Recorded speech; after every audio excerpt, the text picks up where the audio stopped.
and I thought I would throw out a challenge to any of the atheists out there who still make videos. I challenge atheists to provide the best case they can make for the existence of God. Challenge accepted. No. There you have it.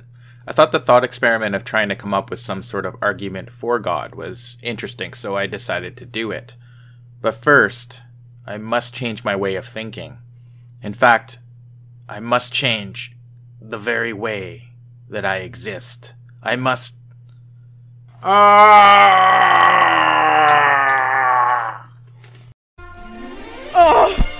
What?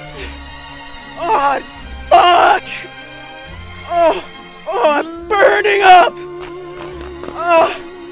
Oh! Oh! Oh! Oh! God!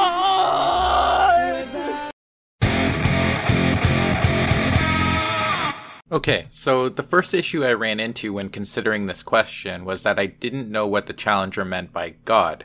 Did he mean a deistic sort of God? A first cause? Or an all-knowing, all-seeing God? Perhaps he meant a fallible but powerful entity that humans might think of as gods.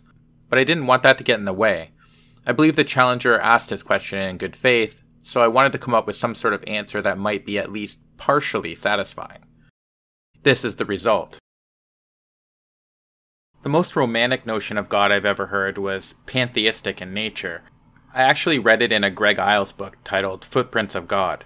In that book, Greg says, and I'm paraphrasing of course, and it's been a long time since I read the book, that humans were a way of the universe becoming conscious of itself. Here's a direct quote from the book I found that explains it in a little more detail. He always reminded us that every atom in our bodies was once part of a distant star that had exploded. He talked about how evolution moves from simplicity towards complexity, and how human intelligence is the highest known expression of evolution.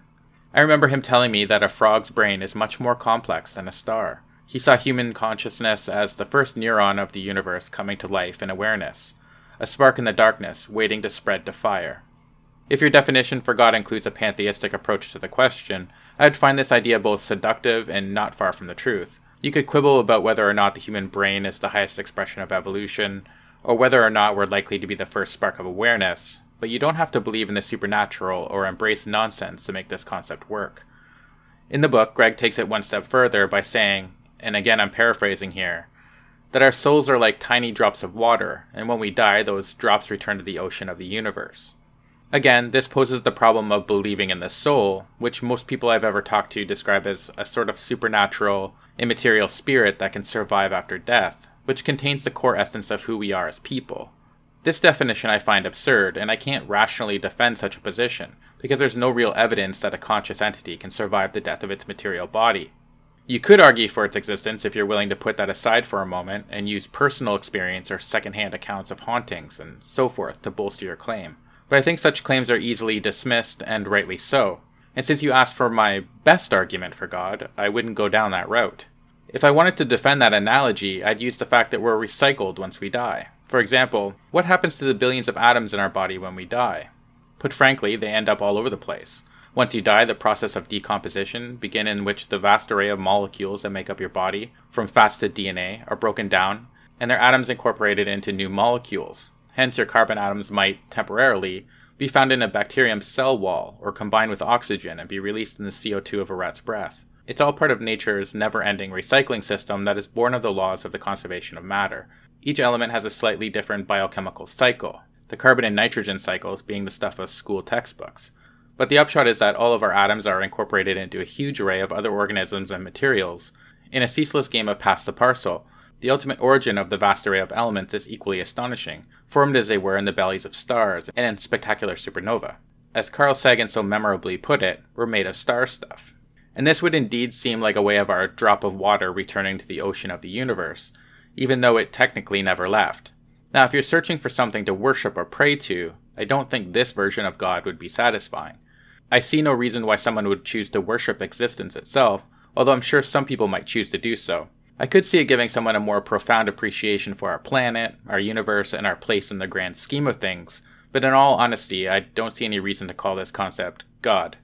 I think it's a neat idea, and one I have previously found myself lost in thought over. But overall, I see no reason to call this concept God, to worship the universe itself, or to stop calling myself an atheist over. I do hope that this answers your challenge though, and that the people watching found it at least mildly entertaining. If you made it this far into the video, please make your best case for a God in the comment section below. If you're a content creator, I hope you'll consider also taking up the challenge. In closing, I wanted to thank Michael Tuz, I hope I said the last name right, for sending me a picture of him wearing my t-shirt. It's the first picture I have received. I also wanted to welcome all of my new subscribers. My channel has seen an explosion of new activity in the last week or so, and I hope you enjoy the future content. I was going to do a 5,000 subscriber celebration, but I think I'm going to hold off. If or when I ever reach 10,000 subscribers, I want to give away some of my merchandise and maybe hold an art contest or something. One final thing. I said I would give a shout out to my Clash of Clans leader at the end of one of my videos, so consider that promise honored. Bob has been very supportive of my channel, and I've spent quite a few hours hanging out with Bob and my fellow clanmates.